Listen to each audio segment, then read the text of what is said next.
Firstly, when Dajjal comes, we will be tested in 4 ways. He will try to take our religion away from us. So that is the test of religion.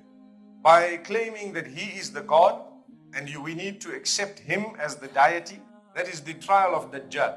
And Dajjal refers to 2 things. One is what we know is the Dajjal. But then there is what is known as the fitna of Dajjal.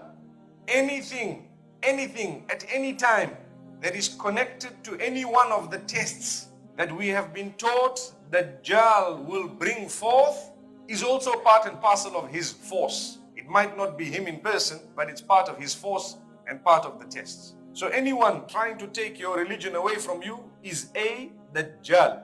This is why the Prophet ﷺ says, they will come to my ummah. There will be so many Dajjals who come. A Dajjal is a liar.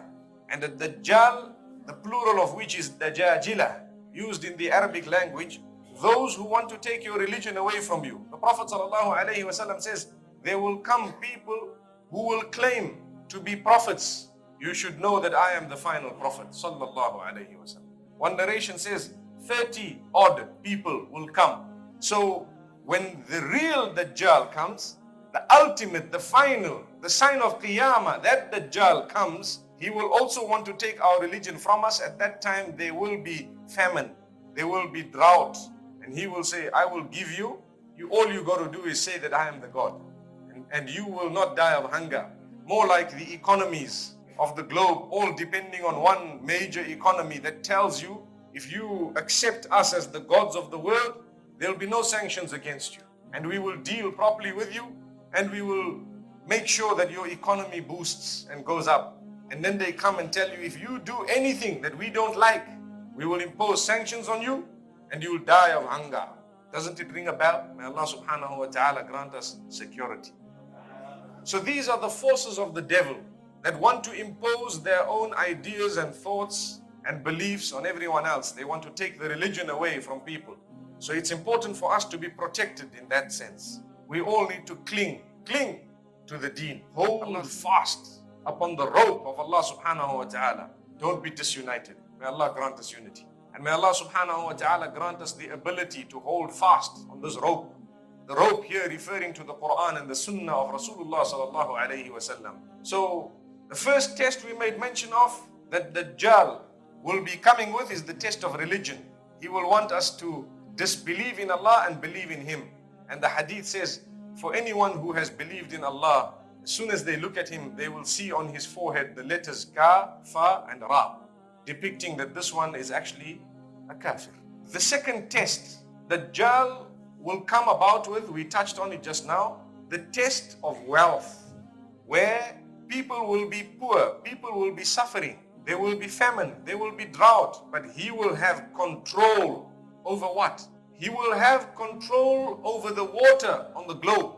And he will have control over irrigation. So you believe I'm a God, I make you rich. I will allow water to get to your land. When it gets to your land, you will be able to irrigate.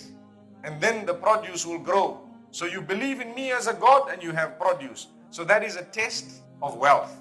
The third test he will come with is the test of knowledge. Test of knowledge in that what is right will be considered wrong and it will be believed. Secondly, those who are upright and knowledgeable will be considered ignorant, and those who are ignorant will be considered the most knowledgeable, to the degree that all those with knowledge will be fought and eradicated until there will be nobody with knowledge left on the earth except those who are ignorant, considered to be extremely knowledgeable, and people will follow them.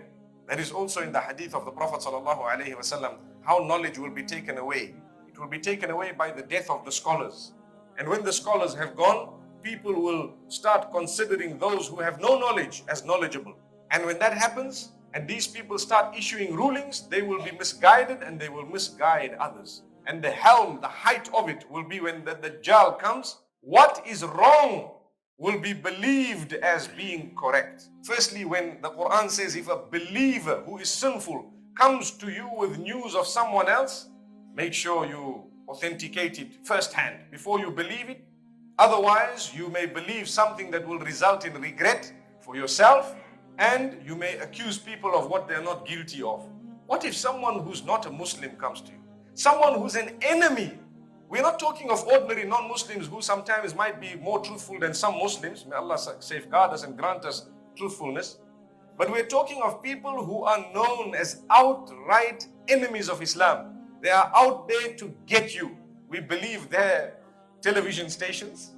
We believe their news. We believe their newspapers against our own brothers. So we are lost. And you find in the Muslim Ummah, if we are to ask any Muslim, who are the worst leaders in the world, they'll recite the names of 20 Muslim leaders, and that's it.